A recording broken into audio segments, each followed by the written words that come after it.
అపోస్తలుల కార్యములు 15వ అధ్యాయము. కొందరు యూదయ నుండి వచ్చి, మీరు మోషే నియమించిన ఆచారము చొప్పున సున్నతి పొందితేనే గాని రక్షణ పొందలేరని సహోదరులకు బోధించిరి. పౌలునకును బర్నబాకును వారితో విశేష వివాదమును తర్కమును కలిగినప్పుడు ఈ అంశము విషయమై పౌలును బర్నబాయు తమలో మరికొందరును యెరూషలేమునకు అపోస్తలుల యొద్దకును పెద్దల యొద్దకును వెళ్ళవలెనని సహోదరులు నిశ్చయించిరి. కాబట్టి వారు సంఘము వలన సాగనంపబడి ఫేనీకే సమరయ దేశముల ద్వారా వెళ్ళుచు అన్యజనులు దేవుని వైపు తిరిగిన సంగతి తెలియపరచి సహోదరులకందరికీ మహాసంతోషము కలుగజేసిరి. వారు యెరూషలేమునకు రాగా సంఘపు వారును అపోస్తలులను పెద్దలను వారిని చేర్చుకొనిరి. దేవుడు తమకు తోడయుండి చేసినవన్నీయు వారు వివరించిరి. పరిసయ్యుల తెగలో విశ్వాసులైన కొందరు లేచి అన్యజనులకు సున్నతి చేయింపవలెననియు మోషే ధర్మశాస్త్రమును గైకొనుడని వారికి ఆజ్ఞాపింపవలెననియు చెప్పిరి. అప్పుడు అపోస్తలులను పెద్దలను ఈ సంగతిని గూర్చి ఆలోచించుటకు కూడి వచ్చిరి. బహుతర్కము జరిగిన తరువాత పేతురు లేచి వారితో ఇట్లనెను, సహోదరులారా, ఆరంభమందు అన్యజనులు నా నోట సువార్త వాక్యము విని విశ్వసించులాగున మీలో నన్ను దేవుడు ఏర్పరచుకొనెనని మీకు తెలియను.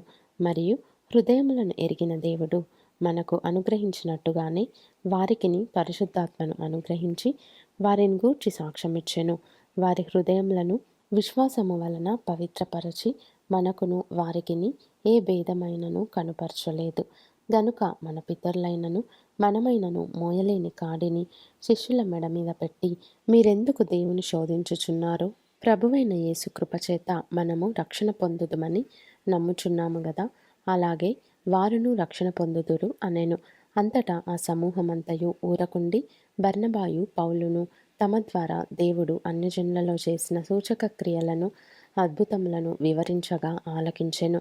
వారు చాలించిన తరువాత యాకోబు ఇట్లనెను, సహోదరులారా, నా మాట ఆలకించుడి. అన్యజనులలో నుండి దేవుడు తన నామము కొరకు ఒక జనమును ఏర్పరచుకొనుటకు వారిని ఏలాగూ మొదట కటాక్షించెను సుమయోను వివరించి ఉన్నాడు. ఇందుకు ప్రవక్తల వాక్యములు సరిపడి ఉన్నవి. ఎట్లనగా, ఆ తరువాత నేను తిరిగి వచ్చేదను, మనుషులలో కడమవారును నా నామము ఎవరికి పెట్టబడెనో ఆ సమస్తమైన అన్యజనులను ప్రభువును వెదకున్నట్లు పడిపోయిన దావీదు గుడారమును తిరిగి కట్టెదను, దాని పాడైన వాటిని తిరిగి కట్టి దానిని నిలువబెట్టెదనని అనాది కాలము నుండి ఈ సంగతులను తెలియపరిచిన ప్రభువు సెలవిచ్చుచున్నాడు అని వ్రాయబడి ఉన్నది. కాబట్టి అన్యజనులలో నుండి దేవుని వైపు తిరుగుచున్న వారిని మనము కష్టపెట్టక విగ్రహ సంబంధమైన అపవిత్రతను, జారత్వమును, గొంతు పిసికి చంపిన దానిని, రక్తమును విసర్జించుటకు వారికి పత్రిక వ్రాసి పంపవలెనని నా అభిప్రాయము. ఏలయనగా సమాజ మందిరములలో ప్రతి విశ్రాంతి దినమున మోషే లేఖనములు చదువుట వలన మునుపటి తరముల నుండి అతని నియమమును ప్రకటించువారు ప్రతి పట్టణములో ఉన్నారని చెప్పెను. అప్పుడు సహోదరులలో ముఖ్యులైన బర్సబ్బా అను మారుపేరు గల యూదాను సీలను తమలో ఏర్పరచుకొని పౌలుతోనూ బర్నబాతోనూ అంతియొకయకు పంపుట యుక్తమని అపోస్తలులకును పెద్దలకును సంఘమంతటికిని తోచెను. వీరు వ్రాసి వారి చేత పంపినదేమనగా, అపోస్తలులను పెద్దలైన సహోదరులను అంతియొకయలోను సిరియాలోను కిలికియలోను నివసించుచు అన్యజనులుగా నుండిన సహోదరులకు శుభము. కొందరు మా యొద్ద నుండి వెళ్ళి తమ బోధ చేత మిమ్మును కలవరపరచి మీ మనస్సులను చెరుపుచున్నారని వింటిమి. వారికి మేము అధికారం ఇచ్చి ఉండలేదు. గనుక మనుషులను ఏర్పరచి మన ప్రభువైన యేసుక్రీస్తు పేరు కొరకు తమ్మును తాము అప్పగించుకొనిన బర్నబా పౌలు అను మన ప్రియులతో కూడా మీ యొద్దకు పంపుట యుక్తమని మాకందరికీ ఏకాభిప్రాయము కలిగెను. కాగా యూదాను సీలను పంపియున్నాము. వారును నోటి మాటతో ఈ సంగతులు మీకు తెలియజేతురు. విగ్రహములకు అర్పించిన వాటిని, రక్తమును, గొంతు పిసికి చంపిన దానిని, జారత్వమును విసర్జింపవలెను.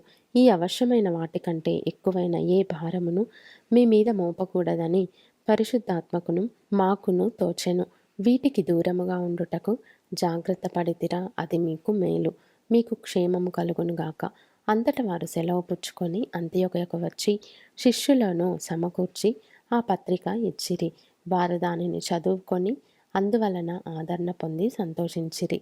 మరియు యూదాయు శీలయు కూడా ప్రవక్తలయుండినందున పెక్కు మాటలతో సహోదరులను ఆదరించి స్థిరపరచిరి. వారు అక్కడ కొంతకాలము గడిపి సహోదరుల యొద్ద నుండి తమను పంపిన వారి యొద్దకు వెళ్ళుటకు సమాధానముతో సెలవు పుచ్చుకొనిరి. అయితే పౌలును బర్నబాయు అంతియొకయలో నిలిచి ఇంకా అనేకులతో కూడా ప్రభువు వాక్యము బోధించుచు ప్రకటించుచు నుండిరి.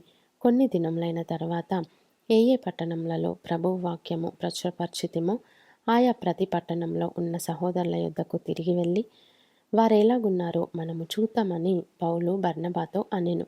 అప్పుడు మార్కు అను మారుపేరు గల యోహానును వెంటబెట్టుకొని పోవుటకు బర్నబా ఇష్టపడెను. అయితే పౌలు పంఫూలియలో పని కొరకు తమతో కూడా రాక తమ్మును విడిచిన వానిని వెంటబెట్టుకొని పోవుట యుక్తము కాదని తలంచెను. వారిలో తీవ్రమైన వాదము కలిగినందున వారు ఒకనిని ఒకడు విడిచి వేరైపోయిరి. బర్నబా మార్కును వెంటబెట్టుకొని ఓడ ఎక్కి కుప్రకు వెళ్ళెను.